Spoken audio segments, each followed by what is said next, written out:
Bismillahirrahmanirrahim. Assalamualaikum warahmatullahi wabarakatuh. Alhamdulillahi rabbil alamin. Allahumma salli ala Muhammadin. Subhanaka la ilma lana illa ma 'allamtana innaka antal alimul hakim. La haula wa la quwata illa billahil aliyyil azim.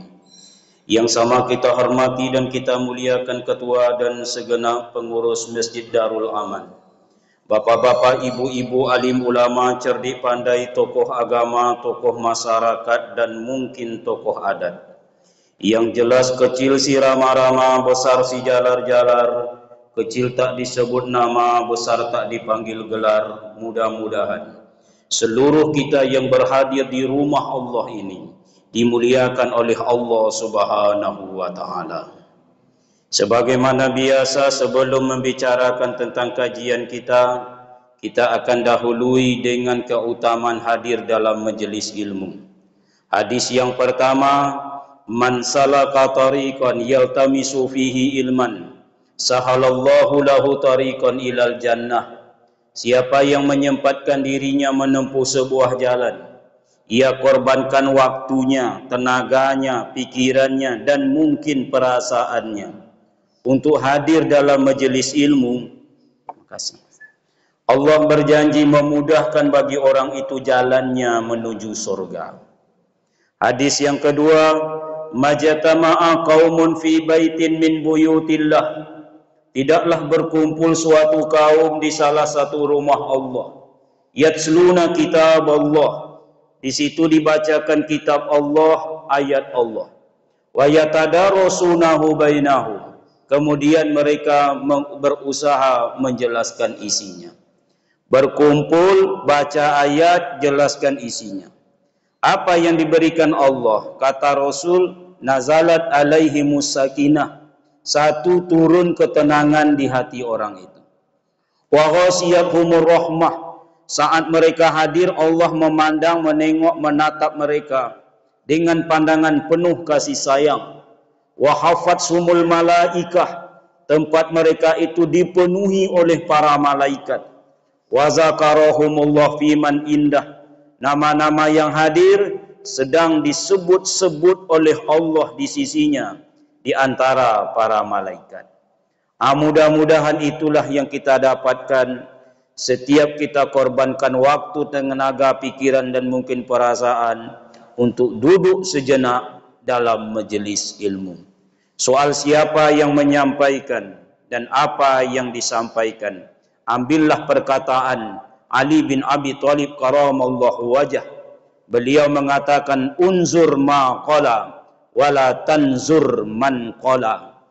Tengok sajalah, perhatikan sajalah apa yang disampaikan, tak usah ditengok siapa yang menyampaikan. Kaum muslimin yang berbahagia, di dalam Al-Quran yang mulia ini, tepatnya di dalam surat Al-Baqarah. Surat Al-Baqarah itu surat yang kedua, ayat yang ke-25. Allah Subhanahu wa taala berfirman, a'udzu billahi minasyaitonir rajim. Wa basyiril ladzina amanu wa amilus solihati anna lahum jannatin tajri min tahtihal anhar. Kullama ruziqu minha min thamarati rizqa. Qalu hadzal ladzi ruziqna min qablu wa utubihi mutasyabiha. Wa lahum fiha azwajum mutahharatun wa hum fiha khalidun. Kata Allah, beritakanlah kabar gembira, kabar yang menyenangkan, menyejukkan, melapangkan, mendamaikan. Kepada siapa? Orang yang hari ini dia beriman, lalu ia mampu mewujudkan keimanannya itu lewat amal-amal soleh. Bagi mereka itu, kata Allah, Allah sudah sediakan surga yang mengalir sungai di bawahnya. Jadi kalau nak ingin masuk surga, salah satu modalnya adalah beramal soleh. Seseorang meriwayatkan, sahabat namanya Rabi'ah bin Malik radhiyallahu anhu. Hadis sahih diriwayatkan secara oleh Muslim dari sahabat Rasul Rabi'ah bin Malik radhiyallahu anhu. Kata Rabi'ah, suatu hari saya pernah mengadakan perjalanan lalu menginap bersama Rasul di sebuah tempat. Dalam perjalanan sedang musafir, nginap di sebuah tempat. Kemudian kata sahabat ini, saya mengantarkan air yang digunakan Rasul untuk berwuduk pada waktu itu. Rasul nak berwuduk, Rabi'ah mengantarkan air. Setelah selesai Rasul berwuduk, Rasul mengatakan kepada si Rabi'ah radhiyallahu anhu, mintalah sesuatu. Itulah cara Rasul mengungkapkan rasa terima kasihnya. Karena beliau itu adalah uswah hasanah, contoh keteladanan.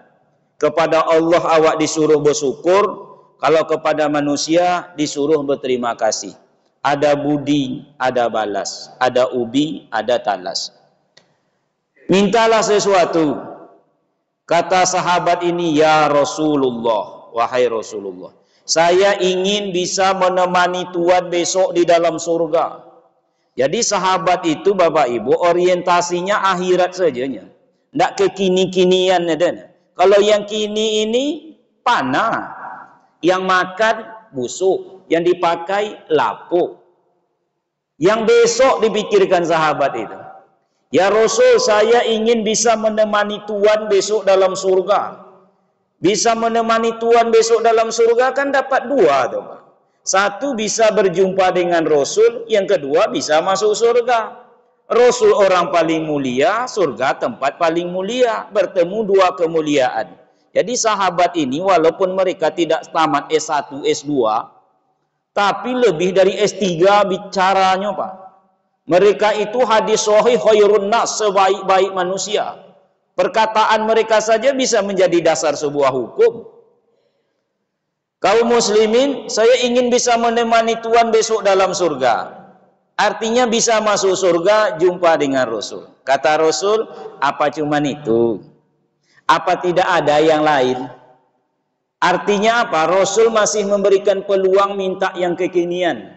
Umpamanya harta rampasan perang dan lain sebagainya. Tapi sahabat bulat keinginannya, hanya itu ya Rasulullah. Kata Rasul, kalau demikian bantulah aku dengan memperbanyak sujud. Kalau keinginanmu nak masuk surga, ini sahabat sudah dekat dengan Rasul, sudah minta sesuatu, tapi tengok jawaban Rasul. Kalau demikian bantulah saya dengan memperbanyak sujud. Artinya kalau ingin masuk surga, tidak bisa disandarkan hanya kepada Rasul saja. Fatimah pun disuruh beramal. Sahabat ini demikian juga. Kalau kau ingin masuk surga, bantu saya dengan memperbanyak sujud. Memperbanyak sujud artinya kan beramal. Bahkan ayat yang dibaca tadi kata Imam Syafi'i, dibacakan oleh Imam awak surat Al-Asr itu sudah sepersekian daripada ajaran agama awak ini. Satu surat itu saja awak pahami, sudah sepersekian dari ajaran agama sudah awak amalkan. Wal asri, demi masa, innal insana lafi khusr. Manusia itu kata Allah kalau tak pandai menggunakan waktu pasti rugi. Illal ladzina amanu wa amilus solihati wa tawasau bil haq wa tawasau bis sabar. Kecuali orang yang beriman beramal soleh, saling nasihat menasihati untuk kebenaran, nasihat menasihati untuk kesabaran. Iman amal soleh. Iman amal soleh. Kalau mampu bawa isi hari-hari itu dengan ini, insya Allah jadi orang beruntung dunia sampai di kampung akhirat.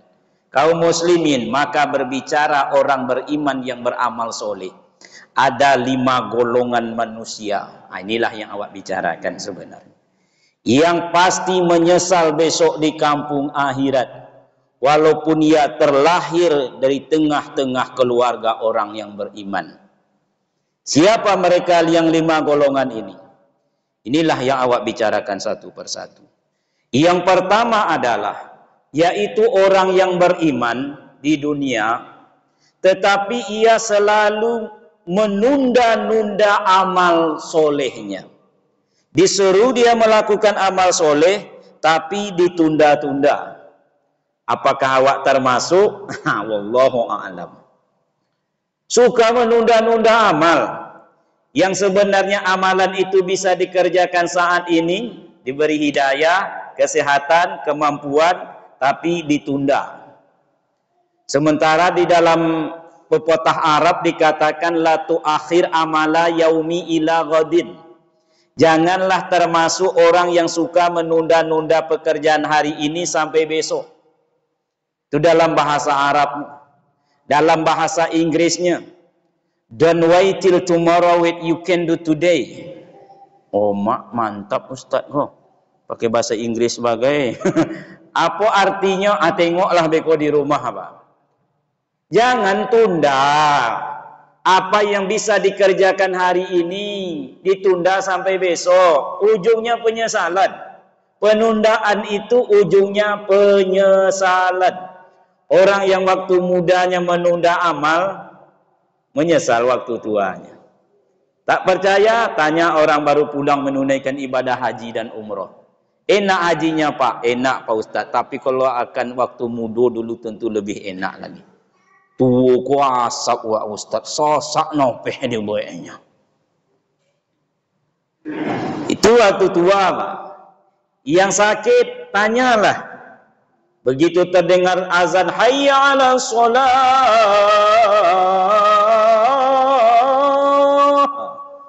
orang berduyun-duyun melangkahkan kaki menuju masjid, sementara bapak itu sedang diimpus, meleleh air matanya. Ditanya kenapa bapak menangis? Apa sedih meninggalkan rumah gadang karpet tabantang itu? Enggak do Pak Ustaz, saya sedih menengok orang berduyun menuju masjid, sementara waktu sehat dulu saya tak mau ke masjid. Menyesal.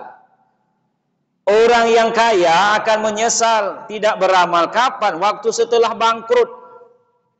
Setelah bangkrut betul dia, baru dia menyesal. Pak Ustadz, kalau seandainya dululah saya bangun masjid. Bangun masjid itu kalau dulu tuh Pak Ustadz, geleng sajanya tuh Pak Ustadz. Saking banyaknya rezeki. Kalau kini tidak ada Pak Ustadz lah susah. Kalau hidup di dunia saja menyesal, tidak berbuat amal, apatah lagi besok sudah sampai di kampung akhirat. Hari ini saya Bapak Ibu membicarakan indahnya surga, ngerinya neraka. Cuman baru cerita, baru berita. Besok yang awak bicarakan detik ini nih nyata itu Pak. Itulah bedanya awak dengan sahabat. Sahabat mereka sampai ke tingkat paham, awak baru sampai ke tingkat tahu. Kalau paham itu seiring pengetahuan dengan pengamalan. Hadis Rasul, "Mayyuridillahu bihi khairan yufaqihu fiddin." Siapa yang diinginkan Allah kebaikan untuk orang itu, Allah pahamkan dia. Bukan tahu loh Pak. Tentang agama ini. Kalau sahabat, Rasul cerita tentang surga, seakan-akan surga itu sudah nampak di mukanya. Tak sempat sahabat berbuka dengan kurma. Tak kala Rasul menjanjikan siapa yang ingin surga itu di depan. Sedang perang itu Pak. Buangnya, kejarnya ke depan. Gugur di medan juang. Nah nampak dia melambai-lambai malaikat bidadari itu di depan. Para bidadari itu di depan. Gitulah sahabat. Kaum muslimin, nah besok nampak indahnya surga. Usahakan lagi sudah nampak indahnya surga. Baru dimasukkan mayat ke dalam kubur. Alam kubur itu kan disebut dengan alam barzah. Barzah artinya penantian.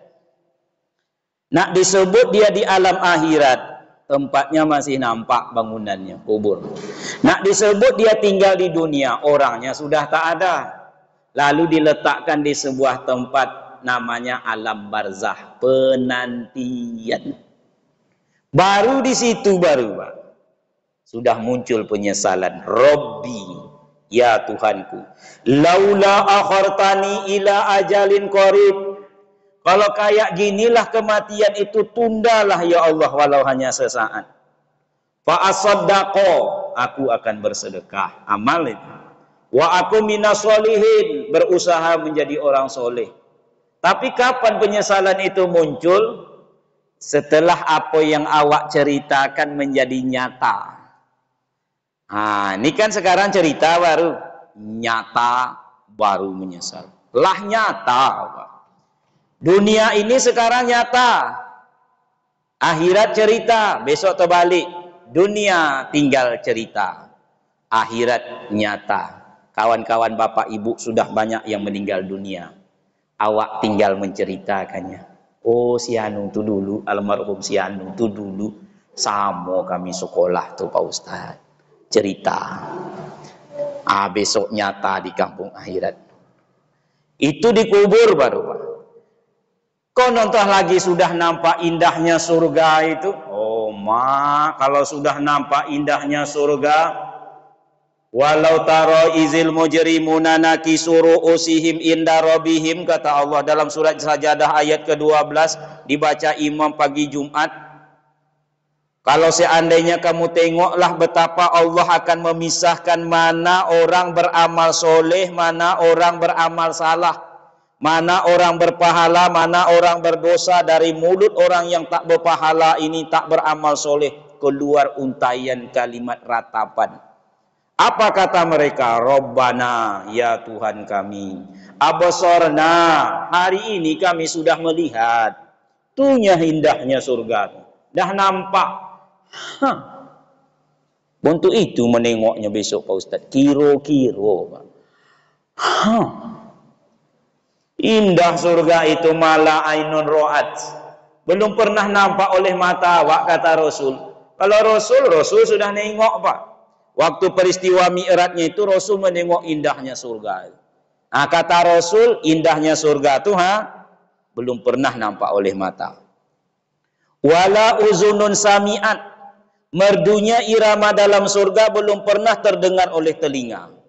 Wala khatara fi qalbil basar, usahakan ditengok, didengar, terbayang pun di hati, terbayang, belum pernah. Pokoknya serba indah, megah dan wah, itulah dia surga. Besok aku itu, Rabbana absorna, ya Allah hari ini kami sudah melihatnya. Wa sami'na, sudah dengar langsung iramanya. Farji'na na'mal solihan, balikkanlah kami ke dunia ya Allah. Supaya apa? Supaya kami bisa beramal soleh. Sesal dahulu pendapatan kan, sesal kemudian tak berguna. Untuk siapa itu? Orang yang suka menunda-nunda amal. Padahal Bapak Ibu, wak tunda pun melakukan amal itu, Allah tidak tergantung dengan amal awak. Ndak si A menyembah Allah, si B datang menyembah Allah. Ndak si C membuat kebaikan, si D datang menggantikan. Tidak awak solat berjamaah di masjid awak ini, Pak, banyak orang lain akan datang kemari solat. Iya ndak, Pak? Ditakdirkan Allah dia lewat maghrib di sini penuh memuji awak. Jamaah awak berapa betul lah.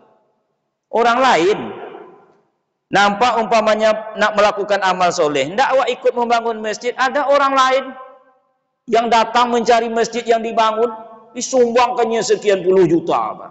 Orang lain. Usahakan itu lagi. Nampak saja kayu melintang di jalan, tidak awak buang, orang lain yang membuangnya. Allah tak butuh dengan amal awak, awak yang butuh dengan amal itu. Sarana untuk mendapatkan kebahagiaan, amal itulah. Nah, kaum muslimin yang berbahagia, ini yang pertama.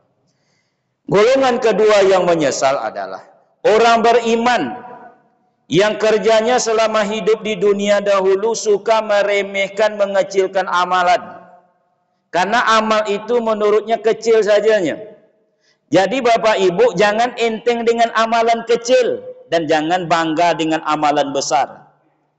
Betapa banyak di dalam Al-Quran, di dalam hadis amalan yang besar justru tak dapat apa-apa. Amalan kecil justru kadang-kadang besar pahalanya. Contoh peristiwa berikut ini. Kata Rasul, hadis sahih riwayat Al-Bukhari ini, Pak. Kata Rasul, sewaktu aku dimi'ratkan, aku menengok ke dalam surga. Jadi surga itu bisa ditengok rupanya, Pak. Di dalam surga itu ada seseorang yang tengah menikmati kenikmatan surga. Ada orang yang sedang bersenang-senang. Kalau begitu Pak Ustadz, ada orang duluan dari Rasul masuk surga? Enggak. Rasul orang pertama yang akan membuka pintu surga itu. Beliau itu Mustafa iwal mursalin, penghulu dari segala rasul yang diutus. Khatamun nabiyyin, penutup para nabi yang 24.000 gitu. Beliau orang pertama masuk surga. Adapun yang ditengok kepada Rasul, gambaran, ibarat film, tayangan. Ada orang sedang menikmati kenikmatan surga. Dia pernah, kata Rasul, melakukan satu amal. Tapi amalnya kecilnya, Pak, dalam pandangan manusia. Membuang kayu yang melintang di jalan. Dia lewat di sebuah jalan, nampak kayu yang kira-kira akan mengganggu orang, diambilnya, dipinggirkannya. Tidak ada yang nengok, Allah nengok. Tidak ada yang menghargai, cuma ngangkat kayu sajanya. Allah menghargai. Jangan enteng dengan amalan kecil. Bahkan amalan kecil ini ditampakkan dalam peristiwa yang sangat besar. Isra dan Mi'raj itu peristiwa sangat besar, Pak. Kata ulama sejarah, itu adalah mukjizat terbesar sesudah Al-Quran. Dalam peristiwa besar itu ditampakkan amalan seseorang hanya membuang kayu yang melintang di jalan. Berapalah tenaga, berapalah waktunya. Allah balas langsung dengan memasukkan orang itu ke dalam surga. Yang lain, ini hadis sahih ini, kisah sahih ini sering disampaikan oleh ulama atau oleh ustadz. Kata Rasul, pada zaman Bani Israel, ada seorang perempuan, dosanya sangat besar, tak usah awak sebutkan. Diampuni dosanya oleh Allah lantaran menolong seekor anjing yang sedang kehausan. Kan sering awak dengar itu. Cuman coba tengok perbandingannya. Dosanya apa? Sementara yang ditolongnya apa? Bukan unta, bukan kambing, bisa korban, bisa akikah, bahkan tidak ayam. Yang ditolongnya kok, Pak? Anjing. Anjing ini menyebutnya tak enak, besar menyebutnya tak enak, kecil juga tak enak. Kalau Bapak Ibu tak percaya, cobalah caci orang dengan kata anjing. Lomak. Anjing ini lambang kebencian. Orang kalau benci sama seseorang, pemungkasnya anjing kok dah. Tengok ajo kalau bertongkar di pasar. Oh, anjing. Jarang dia menyebut oh kupu-kupu, oh belalang, jarang tuh. Ibu-ibu kalau bertengkar jarang menyebut dasar ibu bunga mawar, jarang. Daripada ibu bunga melati, tidak ada. Bahkan anjing pun tak mau disobui anjing. Usahkan daging dan tulangnya lagi, Pak. Air ludahnya pun harus awak sama. Ngeri anjing ini. Anjing ini memang hewan yang tidak tahu mana ustadz, mana pencuri. Nyatonya bopai solat subuh acok di salah anjing. Ponek lah bo menyebut ambo kok ustadz tak pedulinya do Pak. Oh anjing. Begitu hinanya hewan ini. Tapi jangan salah. Tak kalah seorang perempuan lacur ini menolong seekor anjing yang sedang kehausan. Kecil nampaknya pekerjaannya. Diampuni dosanya oleh Allah. Besar pahalanya. Atau Rasul mengatakan ittaqunar. Hadis sahih riwayat Al-Bukhari. Walau bisiqatil tamroh. Pelihara diri kalian dari azab neraka. Yang kata Anas bin Malik, Rasul sendiri tak tinggal doa waqina azabannar. Itu besarnya azab neraka. Pelihara diri kalian dari azab neraka, kata Rasul. Sekalipun sedekah kalian itu cara memeliharanya ya, sebesar biji kurma cuman Pak. Ittaqunnar walau bisiqatil tamroh. Pelihara diri kalian dari azab neraka walaupun sedekah yang kalian berikan itu sebesar biji kurma. 4. Orang yang ikut membangun rumah Allah walaupun bantuannya sebesar telur burung, Allah berjanji membangunkan untuknya satu rumah di dalam surga. Kecil semuanya peristiwa yang awak sebutkan ini. Bahkan ada amal yang tak perlu modal. Kolai di mulut awak, Pak. Menarik ujung bibir ke samping. Sesenti ke kanan, sesenti ke kiri, senyum. Pahalo. Maka sering-seringlah memposisikan bibir itu melebar, Pak. Jangan ke muka monyong, apalagi ke samping cemborot. Senyum itu kata Nabi Isa alaihi salam membuat wajahmu cantik tanpa modal. Jadi seburuk-buruk muka kalau suka tersenyum elok nampaknya, Pak. So elok-eloknya muka kalau tidak pernah tersenyum angker nampaknya, Bu. Emak awak di kampung dulu, Bu, tidak kenal alat kosmetik seperti sekarang ini. 3 lemari gini, Pak. Segala dompol diletakkan orang. Tapi muka tak mau tersenyum. Untuk mak lampir. Mak awak di kampung cuma kenal bedak pipa nomor 5. Membukanya dengan gigi sampiang.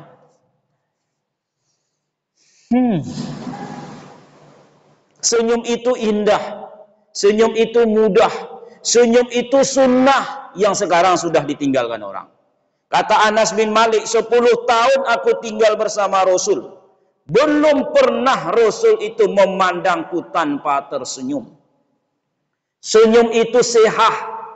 Rupanya menurut penelitian, orang yang suka tersenyum itu seperti mengkonsumsi satu vitamin. Orang yang suka marah-marah seperti memutuskan satu tali saraf. Putih, akhirnya mengeletek berjalannya. Dan senyum itu sedekah. Hadis, tubasumika fi wajahi wa akhika sodaqoh. Senyum yang kau berikan kepada saudaramu itu sedekah. Tapi tengok tempat. Kalau kau tak infak lewat, jangan senyum dah, Pak. Nak selesai itu dah. Karena sedekah, Pak Ustaz, tak bisa. Senyum pun harus ada kawan. Kalau tidak ada kawan, tidak ya sedekah dong. Senyum sendiri gilo awak disobai orang. Kau keluar dari masjid pun nampak tiang listrik. Nampak batang sawit. Gilo namanya, Pak. Harus ada kawan senyum. Senyum cuman, tapi jangan enteng dengan amalan kecil. Banyak amalan kecil dalam pandangan manusia, besar dalam pandangan Allah. Tak kala diberikan kesempatan, usah ditunda-tunda. 2. Yang ketiga adalah golongan manusia yang menyesal besok padahal dia sudah beramal. Siapa mereka? Yang nomor 3 ini. Orang yang melakukan amal soleh tapi dia tidak sungguh-sungguh untuk melakukannya. Sungguh-sungguh dalam arti tidak sesuai yang dicarakan Rasul. Di dalam surat Al-Furqan itu dijelaskan betul. Kami jadikan amalan mereka itu haba'an manthuro, bagaikan debu yang berterbangan. Nah, ini lebih parah lagi. Dinampakkan amalan solatnya, puasanya, sedekahnya, dan lain sebagainya. Kemudian kata Allah, kami jadikan amalannya itu bagaikan debu yang berterbangan. Lah nampak taubang sesadunya. Kenapa demikian? Kalau menurut tafsir, inilah orang yang golongan nomor 3. Yaitu dia melakukan amal, tetapi tidak sungguh-sungguh sesuai sunnah. Maka rugi awak hari ini, Pak. Walaupun amalan banyak, tapi tidak sesuai dengan cara yang dicarakan Rasul, jangan bangga terlebih dahulu. Wuduk setiap saat, tapi wuduknya laju minta ampun. Tidak pakai pembukaan loh, Pak. Langsung.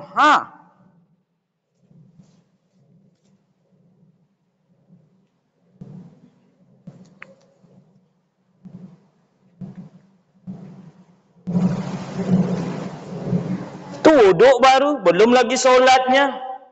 Fawailul lil musallin. Neraka wail bagi yang solat. Siapa mereka? Allazina hum an solatihim sahun, yang lalai. Lalai penampilan. Menghadap kepada Allah sebenarnya harus lebih elok dari menghadap kepada manusia. ndak terbalik. Kadang awak terbalik.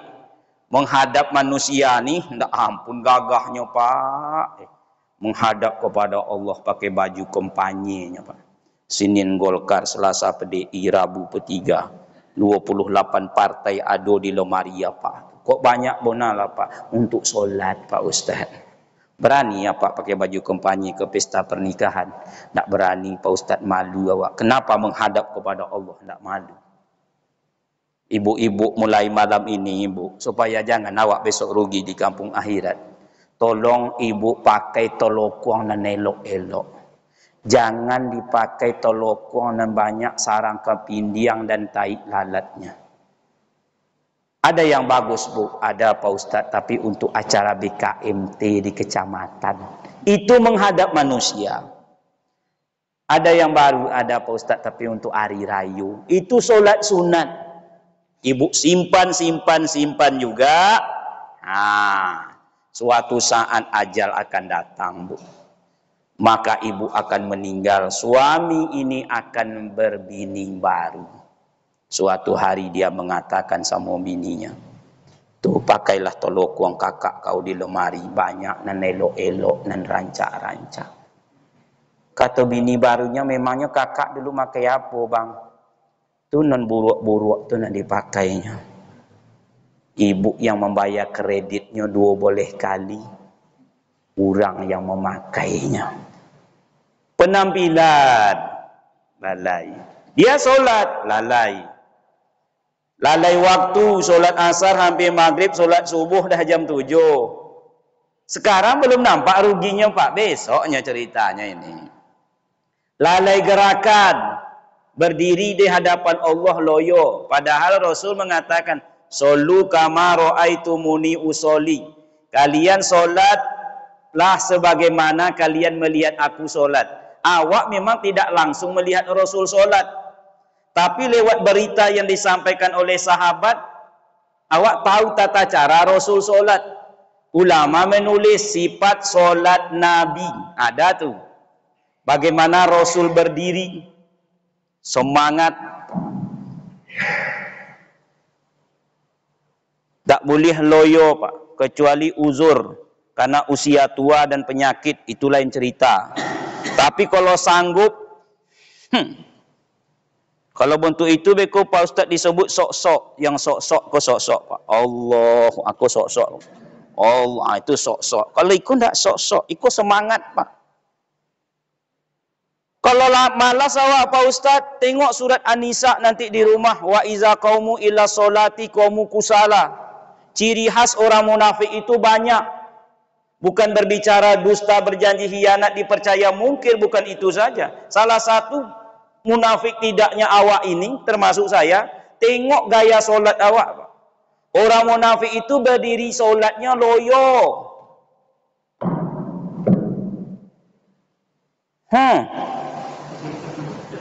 Mata 5 watt, badan bungkuk sabuk, mengangkat tangan bentuk orang sakit 3 bulan. Tak bertenaga, tak berselero. Allah.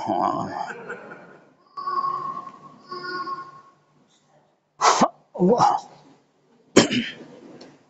Amin Allah. Iya kalau karena sakit atau tua. Ini enggak. Lalai gerakan. Lalai bacaan. Makanya Rasul mengingatkan betul itu. Kata Rasul, tahukah kamu sejahat-jahat pencuri? Secara umum kan pencuri jahat. Tapi Rasul masih mengatakan, tahukah kamu sejahat-jahat pencuri? Siapa mereka? Yang mencuri di dalam solat. Apa maksud mencuri dalam solat? Tidak sempurna rukuk dan sujud. Secara umum tidak sempurna gerakannya. Berdiri, loyo, mengangkat tangan, Allah. Allah. Atau laju, Allah. Allah. Allah. Kata Rasul seperti mematuk-matuk. Burung mematuk-matuk makanan. Allah. Allah. Allah. Allah. Allah. Rabbana lakal hamdu mil'us samawati wa mil'ul ardi wa mil'u ma syi'ta min syai'in ba'du. Syai'in ba'du lah disiko rupanya Pak. Di mana Rabbi firlinya, di mana subhana rabbiyal a'lanya. Tah di mana hilangnya Pak. Laju minta ampun. Lalai gerakan. Lalai bacaan. Sebenarnya ngomong awak sama Allah ini, bacaan dalam solat ini, itu sedang berdialog dengan Allah. Masuk awak bercakap dengan Allah nah solat itu. Inna solati. Nah, sesungguhnya solatku ya Allah. Wa nusuki ibadahku. Wa mayahya hidupku. Wa mamati matiku. Lillahi rabbil alamin. Itu kepada siapa lagi kalau tidak kepada Allah bacaan ini itu Pak. Bismillahirrahmanirrahim. Dengan menyebut namamu ya Allah yang maha pengasih maha penyayang. Bukan yang terlontar besar saja. Subhana rabbiyal a'la pun wak baca. Subhana rabbiyal a'la. Subhana rabbiyal a'la. Subhana rabbiyal a'la. Kalau sesama manusia tidak akan dengarnya tidak Pak. Karena sama Allah itulah makanya dengarnya.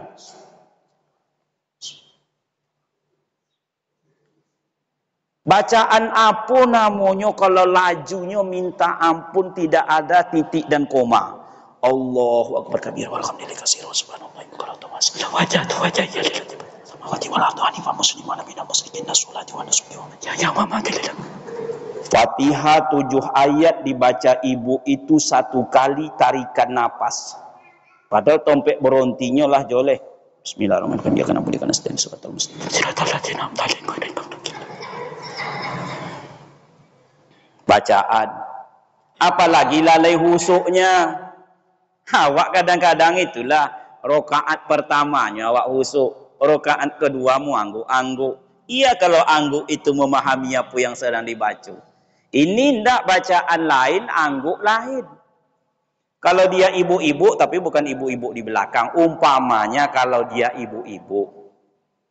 Allahu akbar. Selesai solat zuhur ko beko paiko kadaya jo sebentar Allah. Apalah yang akan dimasak untuk beko malam ya Allah. Tahadu ikan tanda awak telah ambil pula tadi berposan. Kalau seandainya adu ikan beko boleh ikan sore 1 kilo. Digoreng atau digulai ya. Ancak mungkin digulai, tapi kalau digulai santannya abangku kolesterolnya tinggi. Dokter menyebut tidak boleh banyak makan santan. Oh iya dia asam podeh aja lah. Kalau dia asam podeh apa kawannya ya? Toruang atau perio. Kalau abangku memang suka perio, tapi anak tak sukanya pahit masalahnya. Ancak toruang.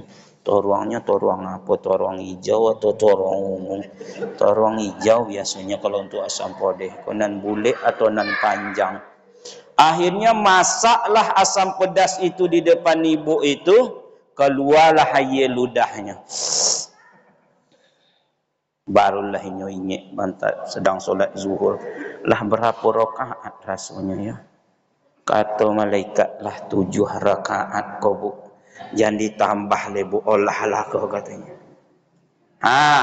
Lalai dalam pelaksanaan. Bulan dulu awak kajian awak istighfar Pak.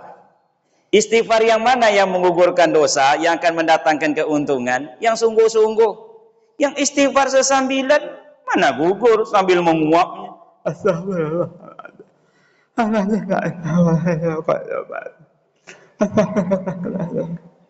Istighfar sambil nonton TV, mana kan gugur dosa. Subhanallah adalah tanaman surga. Tapi yang kayak mana yang menumbuhkan tanaman surga? Yang elok-elok. Subhanallah, subhanallah, subhanallah. Menyebut nama Allah. Berani ada umat Islam itu subhanallah dipotong duonya Pak. Tidak sampai ke ujung.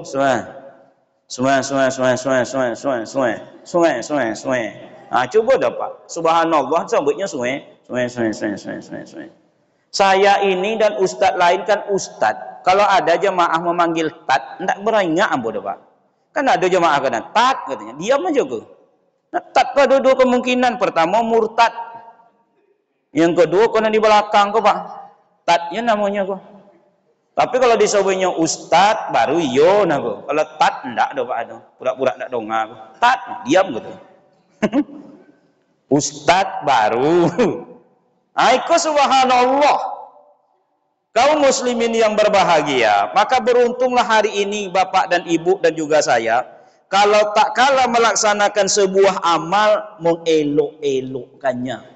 Sampai Rasul mengatakan, iza kumta fi solatika fasolla solatal muwadda. Bila engkau berdiri solat, jadikan solatmu itu seakan-akan solat terakhirmu. Supaya apa? Supaya elok-elok. Man tawaddu'a, siapa yang berwuduk fa ahsanal wudu'a, hendaklah mengelok-elokkan wuduknya. Kharajat, akan keluar khotoyahu, seluruh dosa dan kesalahannya, min jasadihi, dari badan-badannya itu. Tapi syaratnya mengelok-elokkannya. Maka beruntung orang yang memperbaiki amalnya.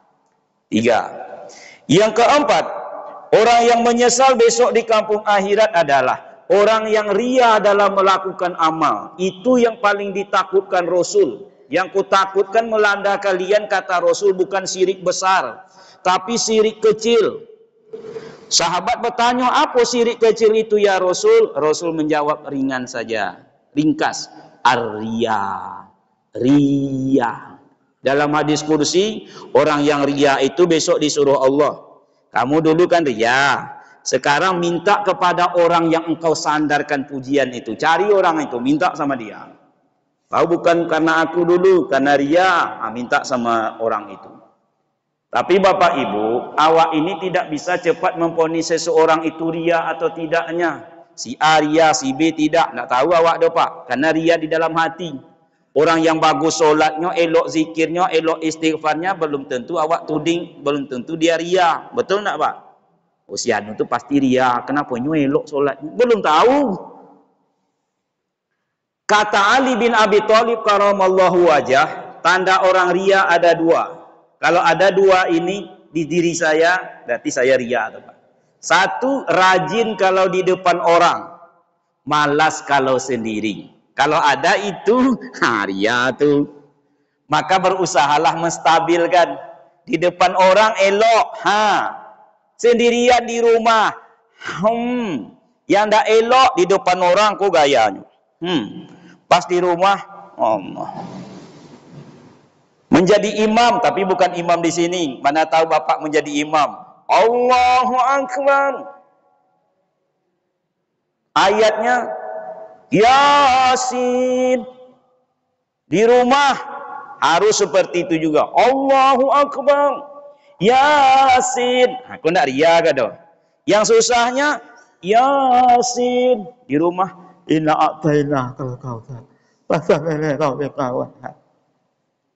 Besok orang seperti ini ditanya di akhirat, Fulan, waktu kau solat di masjid, siapa yang kau sembah? Engkau ya Allah. Waktu di rumah, siapa yang engkau sembah? Engkau ya Allah. Kenapa berbeda? Oh, tadi karena di depan orang. Iya. Yang kedua, kata Ali, menambah amal kalau dipuji, meninggalkan amal kalau dicela. Dipuji, ditambahnya, dicela, ditinggalkannya.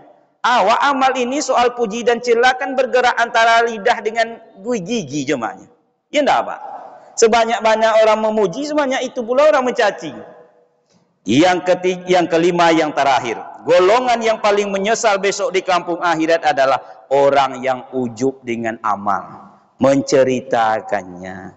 Kata ibu tersebut, alhamdulillah lah Pak Ustadz, awak 10 tahun ku alhamdulillah lah. Nado tinggal puasa sunat Senin Kamis. Lah 10 tahun tuh Pak Ustadz. Bisa hilang tuh. Menampak-nampakkannya. Berfoto dekat Ka'bah dengan ayam bebek.